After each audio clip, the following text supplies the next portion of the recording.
Sementara itu, menyikapi kejadian keributan di Jalan Angkatan 45 yang diduga melibatkan ormas di Kota Palembang, Kesbangpol Sumsel akan terus melakukan pembinaan terhadap ormas untuk mematuhi aturan agar tidak bertentangan dengan hukum.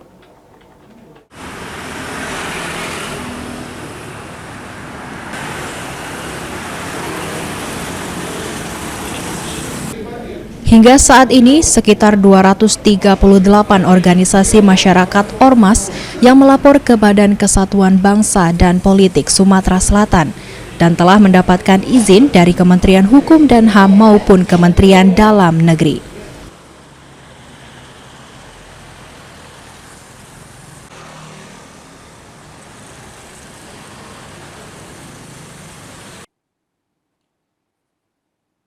Kepala Badan Kesbangpol Provinsi Sumatera Selatan, Al-Fajri Zabidi mengatakan, dari ormas yang terdaftar akan terus dilakukan pembina sebagai partner pemerintah dalam membangun daerah untuk kesejahteraan masyarakat.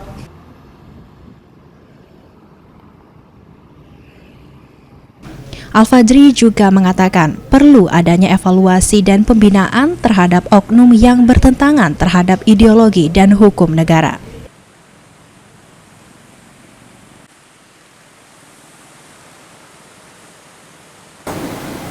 Ormas LSM ini adalah partner pemerintah daerah dalam ini Sumatera Selatan untuk melaksanakan visi misi, bukan lawan pemerintah.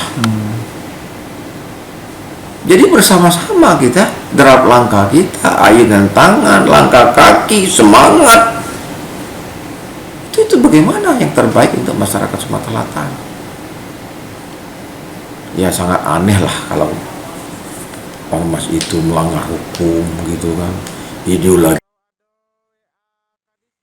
Selanjutnya, Al-Fajri menghimbau ormas yang ada di Sumatera Selatan untuk berperan aktif sebagai partner pemerintah daerah dalam melaksanakan dan menjalankan program pembangunan.